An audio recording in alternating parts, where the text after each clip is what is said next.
Now on Good Morning El Paso, breaking news overnight. One person is seriously injured after a crash in northeast El Paso. Plus, one person is in critical condition after being hit by a car in the lower valley. The latest from our round-the-clock news team. A big night for Hillary Clinton on the final night of the Democratic Convention. I'm Lauren Lister here in Philadelphia. I'll tell you what to expect coming up. Live, where news comes first. From the Mesilla Valley and Las Cruces to El Paso and the borderland. This is ABC7's Good Morning El Paso.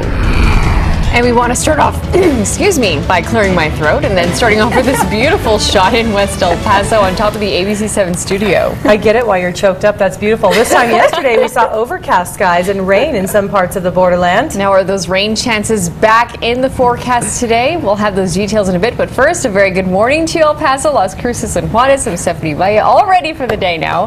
There you go. And I'm Hillary Floren. Good morning, everyone. Let's go ahead and check in with Nicole right now and get that look at our forecast. Hi, Nicole. Good morning. Happy Thursday, everybody. That was a beautiful view that we just saw in West El Paso of the beautiful colors out there. Our temperatures are also nice and comfortable. Not seeing any rain this morning. Notice Doppler radar showing us most of the storms are now tracking through Tucson, but we still have that chance for scattered showers in the forecast for this afternoon.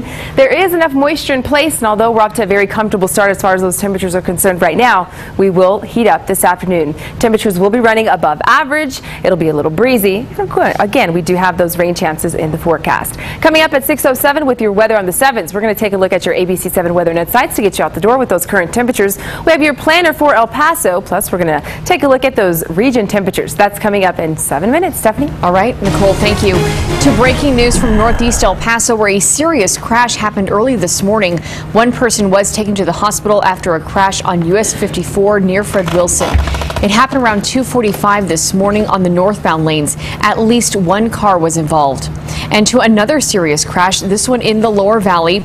One man is in serious condition after being hit by a car. Police say it happened around 7 last night. Special traffic investigators were on the scene all night long, but it has since been cleared. The 46-year-old was taken to Del Sol with life-threatening injuries. It's the final night of the DNC, and Hillary Clinton will give a primetime speech. President Obama speaking last night, and Clinton showing up unexpectedly on stage with him. The two sharing a hug at the Democratic Convention, where they were once on opposing sides. ABC's Lauren Lister has the very latest this morning from Philadelphia. A historic handoff. The country's first African-American president embracing its first female nominee for the office, quite literally and with his impassioned convention speech. There has never been a man or a woman, not me, not Bill, nobody, more qualified than Hillary Clinton to serve as President of the United States of America. A surprise appearance from Hillary Clinton at the convention on a night where the current White House was in full force to show support for her and to take a stand against Donald Trump. America is already great. He's trying to tell us he cares about the middle class. Give me a break. That's a bunch of malarkey. The current VP. Hillary gets it. Hillary understands it. And later, the man hoping to take his spot, Senator Tim Kaine, getting personal about his military son overseas. I trust Hillary Clinton with our son's life. And one billionaire businessman taking on another in Mike Bloomberg's attack of Trump. I'm a New Yorker, and I know a con when I see one. It was a chance for Democrats to take the spotlight back after the Republican nominee's stunning comments just hours earlier, encouraging Russia to hack Clinton's emails. Russia, if you're listening, I hope you're able to find the 30,000 emails that are missing. The Trump campaign responding overnight, calling the DNC speeches empty rhetoric. Here tonight, a big moment for Hillary Clinton. She'll accept her party's nomination. Lauren Lister, ABC News, Philadelphia. Tune in to see the live broadcast of the last night in Philadelphia here on ABC7 beginning at 8 p.m. and then get complete coverage all day long before and after at KVIA.com. Our complete coverage continues of the convention with reaction from the Hollywood stars. And we've had a slight break from the triple-degree temperatures. New this morning, the Extreme Weather Task Force is still on the lookout for residents trying to stay cool this summer. Good morning, El Paso's Denise Olivas is live with this story. Denise. The Extreme Weather Task Force says it's up to the community to be vigilant this summer, looking out for one another and anyone in need. And ABC7 was there as the task force delivered a fan to a local resident dealing with some hot days inside her home. And Elia Soledad, grateful for her new fan, will be able to stay a little cooler this summer. Grace Ortiz, chairperson of the task force, is a one-man band, she says, with occasional volunteers. She says she tries to accommodate residents as soon as she gets a request. And to make a request for a van, you need to call, for a fan, I should say, you need to call 211 and provide your information. If volunteers are available, the fan will be delivered. Otherwise, Ortiz will make arrangements with residents to pick up the fan. Most importantly, she says the fans are not just for the elderly.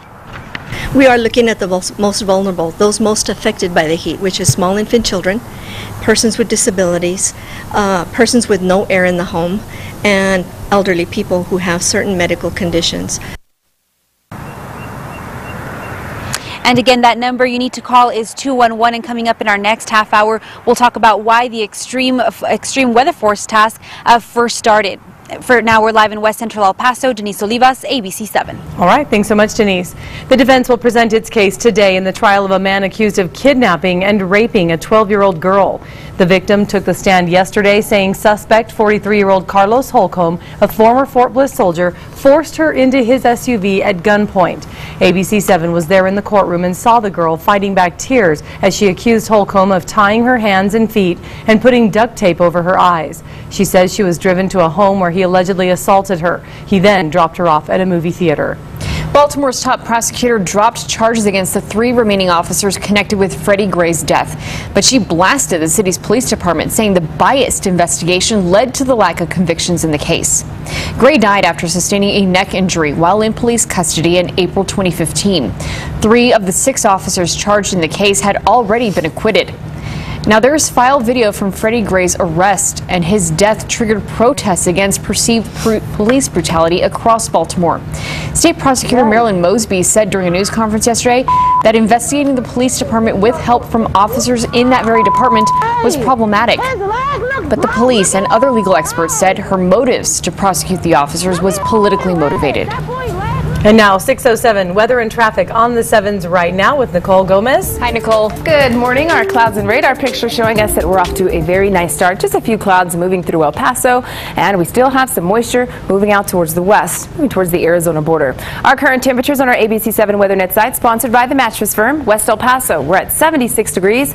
Fabens, current temperatures in the 70s. Temperatures will warm up for El Paso. Notice at 9 o'clock we're at 84 degrees, and by 11 o'clock we're at 92. Currently we're at 75 degrees. A few clouds are in place, and winds are calm to start out the morning, but it is humid. Clear skies in Las Cruces right now. Cooler temperatures at 69 degrees. It's also humid. 60% is currently where you are sitting. Today we have a chance for isolated showers and thunderstorms in the forecast. We'll take a look at the latest future track computer model and let you know if the rain will stick around for the weekend. That's coming up with your weather on the 7s. Mauricio?